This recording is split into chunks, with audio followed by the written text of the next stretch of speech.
The busy city of Aniru was always alive with honking cars, bustling markets, and neighbors greeting each other warmly. In the middle of this lively environment lived Anna, a bright and cheerful young girl. Anna's laughter was the kind that made people turn their heads and smile. Her neighbors often said she carried sunshine wherever she went. Teachers admired her brilliance at school, but it wasn't just her intelligence that made her loved, it was her kindness. She would help classmates with homework, assist elderly neighbors with groceries, and share her snacks with children who had none. Her father, Daniel, was a hard-working businessman. He often traveled for work, but whenever he returned, he brought gifts and stories from faraway places. Anna's mother, Grace, was a gentle seamstress who worked from home. She would sit at her sewing machine by the window, humming softly while creating clothes, always glancing at Anna with pride. Life was simple yet full of love. Their small home was filled with warmth, the aroma of Grace's cooking, and the sound of Daniel's laughter during his rare days off. For Anna, it felt like nothing could ever go wrong in their world. One morning, everything changed. Anna found her mother lying weak in bed, her face pale and her voice faint. Daniel rushed her to the hospital, but the doctors only said it was a minor illness. Days turned into weeks, and instead of getting better, Grace grew weaker. Even in her sickness, Grace still called Anna my sunshine, forcing a smile every time her daughter came near. Anna prayed every night, kneeling by her bed and whispering for God to make her mother well again. Daniel paused his travels, determined to stay by his wife's side. But one quiet morning, the house was filled with muffled cries from relatives. Daniel held Anna tightly, his own tears soaking her hair. "Your mother has gone to rest with God," he whispered, his voice breaking. In his hand was Grace's special necklace, a delicate piece she had treasured all her life. With trembling hands, Daniel placed it around Anna's neck. Anna was only 13, but in that moment, she felt a loss deeper than words could describe. The world that had always been filled with light suddenly felt heavy and dark. Though Daniel tried to comfort her, she knew her mother's warmth could never be replaced. That necklace became Anna's most precious possession, a reminder of the love that once filled their home. After Grace's passing, Daniel tried his best to fill the empty space in Anna's heart. He stopped traveling for long periods, staying home more often to care for her. He prepared breakfast, helped with homework, and even learned how to braid her hair, though it always came out uneven, making Anna giggle. For a while, father and daughter leaned on each other. But soon, reality returned. Daniel's businesses began to suffer without his attention. He knew he had to travel again or risk losing everything he had built. Still, the thought of leaving Anna alone filled him with fear. One afternoon, some of his relatives visited. Over cups of juice, they spoke gently but firmly. "Brother, Anna is still young," one said. "She needs a woman's guidance," another added. "Someone to help her grow into a proper lady, especially when you're away." Daniel listened quietly, his heart heavy. That night, as he stood at Anna's doorway, watching her sleep peacefully with her mother's necklace resting on her chest, the words of his relatives echoed in his mind. Would Anna grow up without knowing the warmth of a mother? Would she miss out on the lessons only a woman could teach her? With a deep sigh, Daniel decided he would remarry, not just for himself, but for Anna. Months later, while attending a business meeting near a playground, Daniel noticed a young woman named Veronica. She wasn't only beautiful, she was gentle with the children she played with, laughing freely and wiping dirt from their faces like a caring mother. Intrigued, Daniel introduced himself. Their conversations grew into friendship, and soon, he brought Veronica home to meet Anna. At first, Anna was shy, but Veronica's soft voice and gentle touch made her comfortable. She told Anna stories, helped her with her schoolwork, and even sewed a small dress for her. Slowly, Anna began to smile again, and Daniel's heart swelled with relief. Months passed, and Veronica's bond with both father and daughter deepened. When Daniel finally proposed, Veronica accepted with tears of joy. Their wedding day was filled with music and laughter. Anna wore a beautiful gown, her necklace shining against the fabric, and for the first time since her mother's passing, she felt a little spark of happiness return. With Veronica by their side, life seemed whole again. At least, that was how it appeared. At first, life with Veronica felt almost perfect. She cooked delicious meals, tucked Anna into bed at night, and smiled warmly whenever Daniel was around. Daniel often told his friends how blessed he was to have found love again and how thankful he was that Anna finally had a mother figure. But the picture was not as perfect as it seemed. Whenever Daniel traveled for work, Veronica's smiles faded. She became cold and demanding. Small chores turned into endless errands. If Anna hesitated or made a mistake, Veronica's voice grew sharp. "Didn't I tell you to hurry? You're too slow," she snapped one afternoon when Anna forgot to sweep the sitting room on time. When Daniel returned home, however, Veronica's tone changed instantly. She hugged Anna, asked about her day, and pretended to care. To Daniel, everything looked fine, but to Anna, it felt like she was living in two different worlds, one filled with warmth when her father was around, and another full of fear when he was away. Her once joyful home had turned into a place of silence, where Anna swallowed her tears so her father wouldn't worry. One hot afternoon, while Anna was studying in her room, Veronica barged in with a list in her hand. "Go to the market and buy these," she ordered, dropping some money on the table. "And don't take long." Anna quickly dressed, knowing that if she returned late, she would face scolding or even be denied dinner. She remembered her mother's gentle love and sighed as she left the house. At the crowded bus stop, she feared being late and chose a motorcycle instead of waiting for a cab. Though she disliked motorbikes, she whispered to herself, "It's faster. I can't upset her." The ride began smoothly, the wind brushing against her face. But just a few streets away from home, a huge truck swerved into their lane to avoid a pothole. The motorbike jerked violently to the side. In an instant, Anna was thrown to the ground. Pain seared through her knees and arms as she scraped against the rough, tarred road. The motorcycle toppled, trapping her leg beneath its heavy weight. Voices shouted around her. Strangers rushed to lift the bike, pulling Anna free. But before she could even explain what happened, her world went black. When she opened her eyes again, she was in a hospital bed.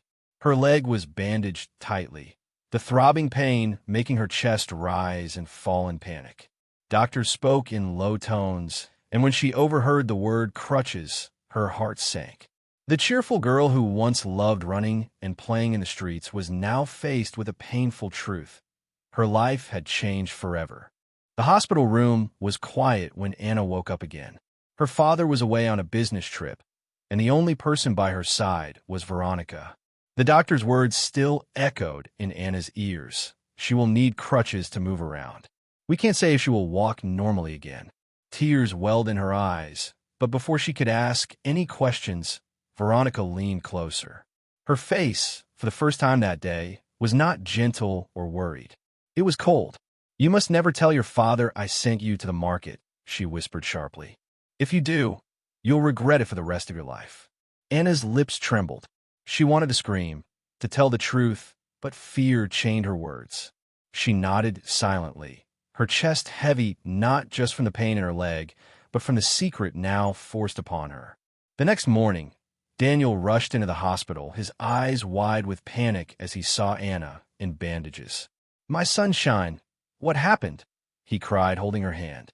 "Who sent you out when we have cars at home?" Anna's heart raced. Veronica's threat rang in her mind like a drum. With trembling lips, she whispered, "I just wanted to buy some snacks, Daddy. I didn't want to disturb anyone." Daniel frowned, confused. Before he could ask more, Veronica stepped forward, her voice filled with false concern. "I had no idea she left the house," she said softly. "She must have sneaked out while I was in the kitchen. Thank God she's alive." Daniel sighed, still worried, but he believed her. To him, Veronica was the perfect wife, the caring stepmother. To Anna, she was a shadow she could never escape. Life at home grew even lonelier for Anna after her recovery. Her crutches became her constant companions, and the once lively girl now spent most of her time in her room.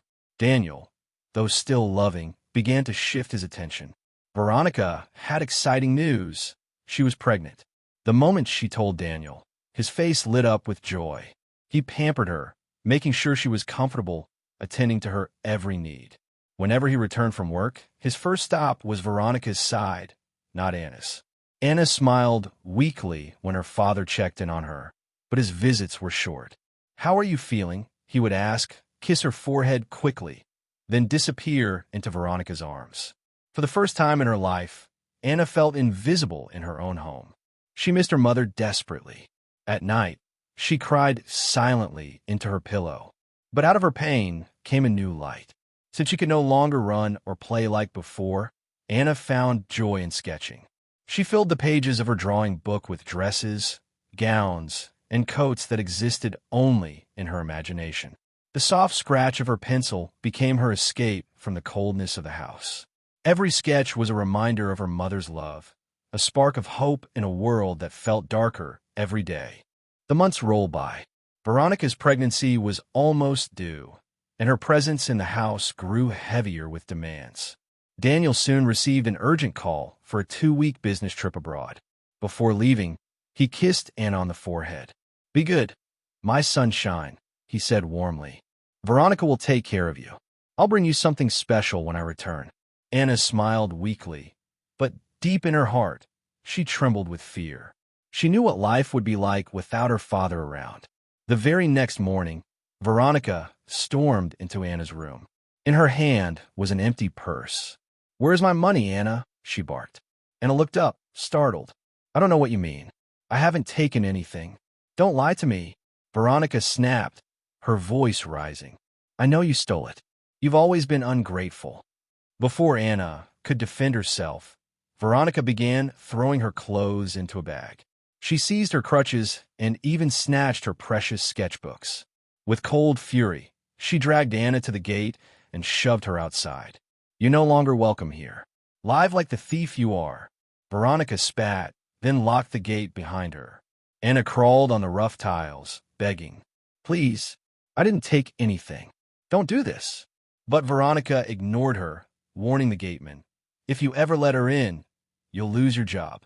Tears streamed down Anna's face as she sat at the gate, clutching her sketchbook tightly. Hours passed.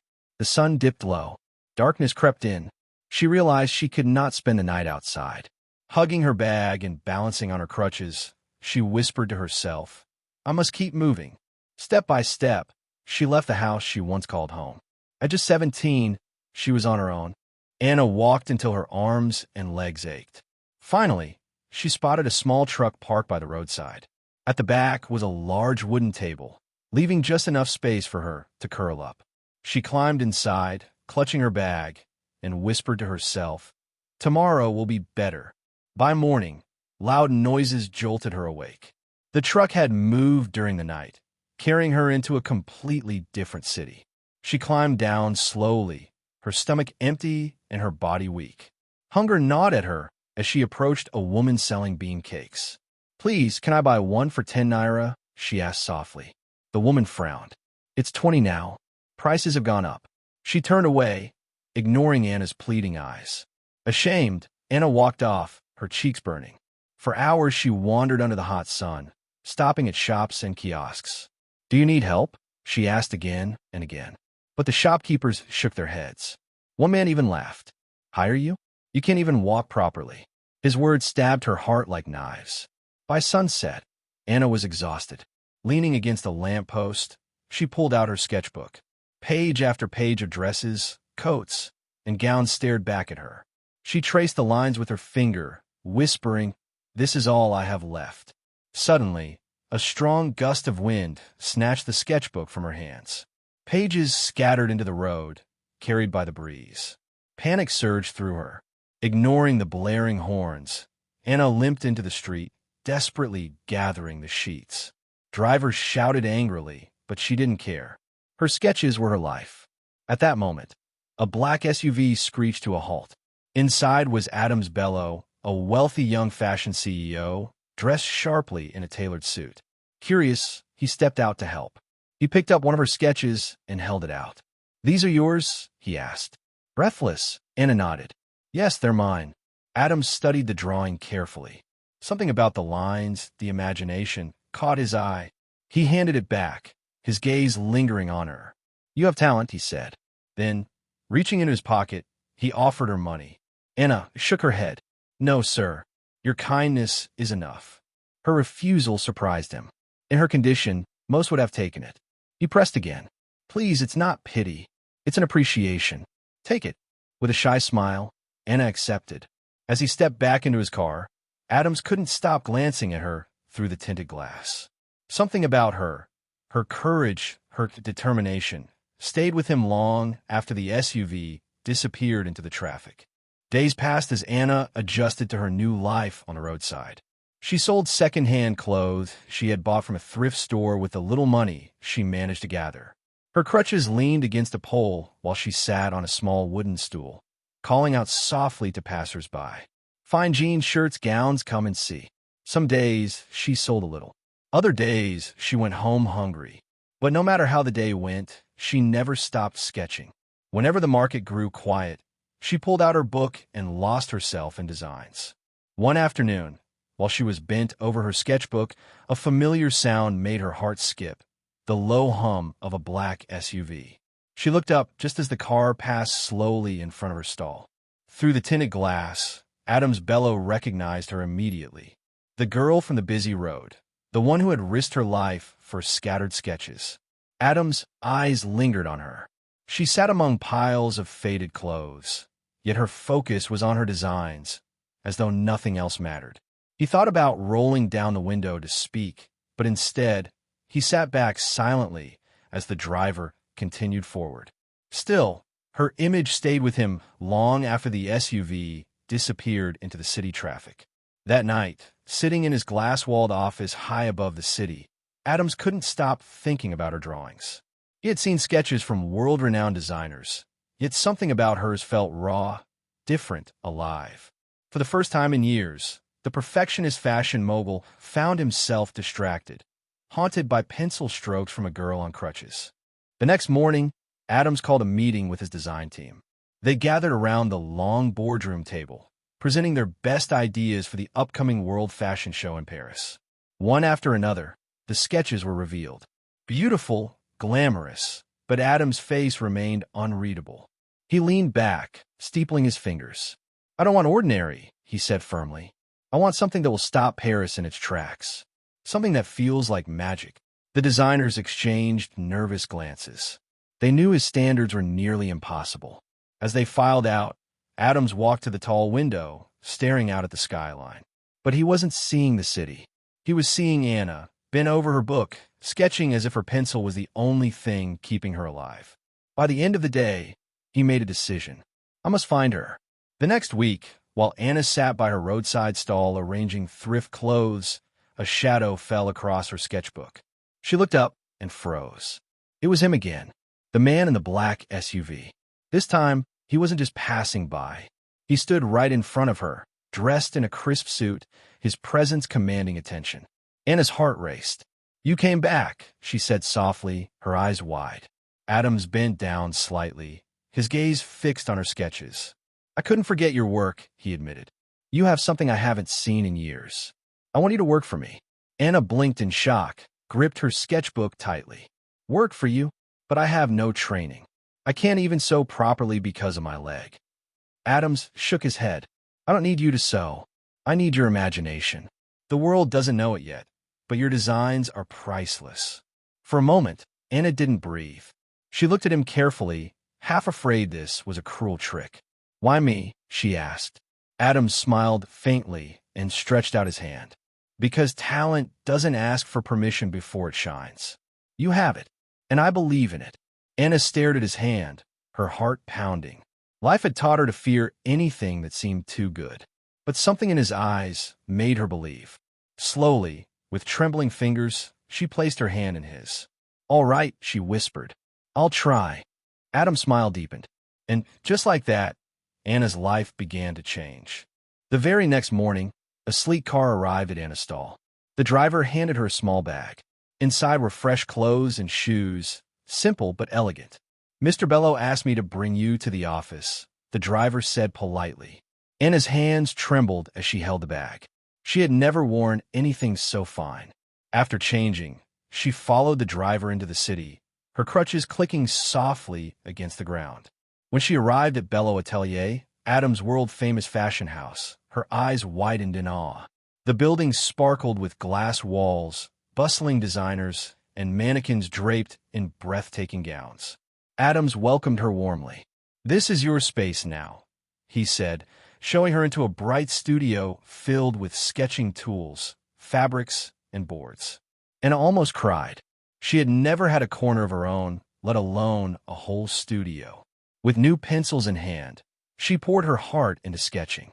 Day after day, she worked tirelessly, creating dresses, coats, and gowns unlike anything she had seen before.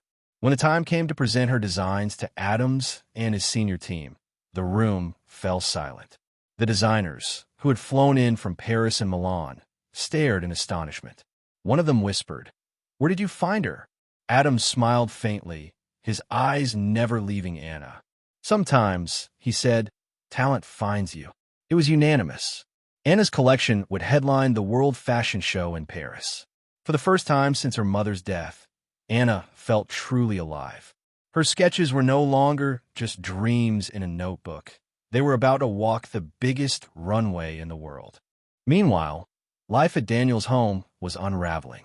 Veronica had given birth to a baby boy, and Daniel spoiled her with gifts and comfort. On the surface, they looked like a happy family. But cracks began to show. Veronica grew secretive, guarding her phone closely. She often stepped outside to take calls, whispering in low tones. Daniel ignored it first, convincing himself she was just tired from motherhood. Then one afternoon, Veronica made a mistake. She left her phone on the couch while bathing the baby. A message popped up on the screen. Daniel glanced at it and froze. The words cut him like knives. "Once the money is transferred, we'll leave this place for good. He suspects nothing. The boy will bear your name on the certificate." Shaking, Daniel opened more messages. Photos, voice notes filled with laughter, promises of a new life with another man. The room spun. His heart pounded. The woman he had trusted, the woman who had turned him against his daughter, had betrayed him all along. When Veronica stepped out of the bathroom and saw the phone in his hand, she didn't even deny it. She smirked. "Well, I guess you found out."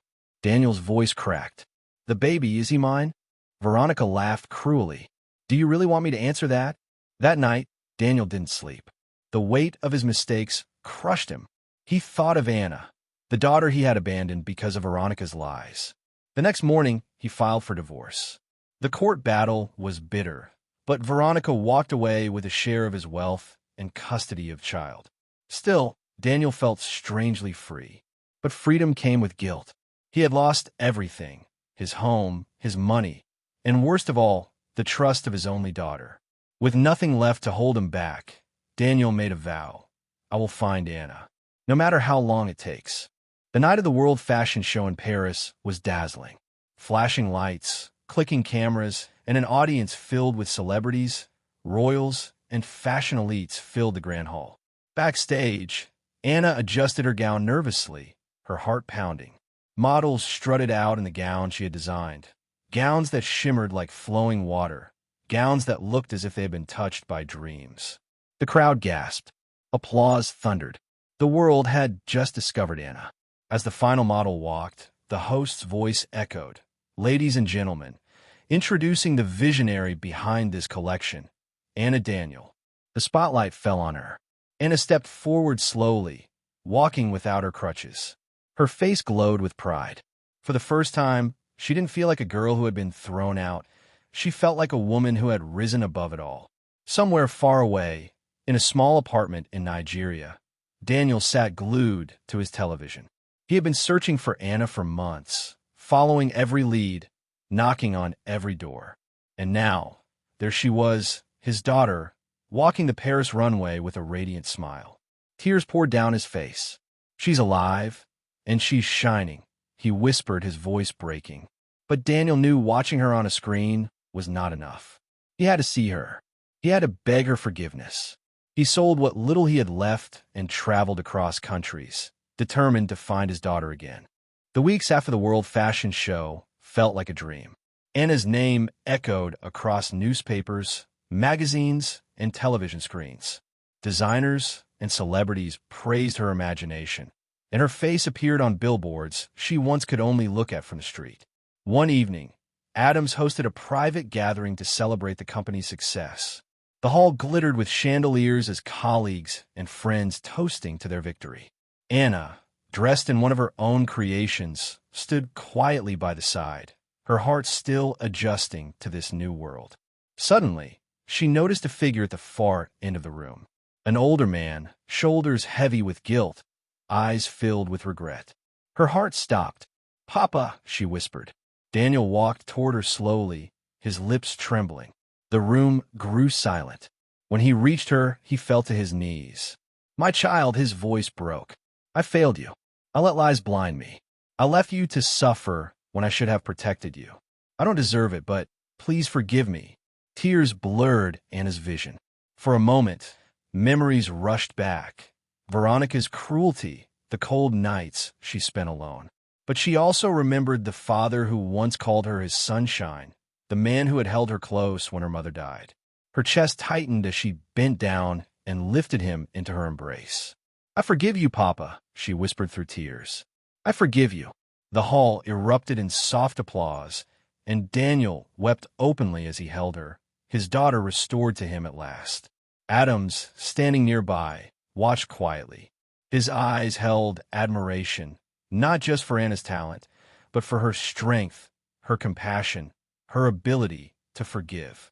Their eyes met across the room, and in that silent exchange, Anna felt something unspoken, a promise of companionship and trust, even if no words were said.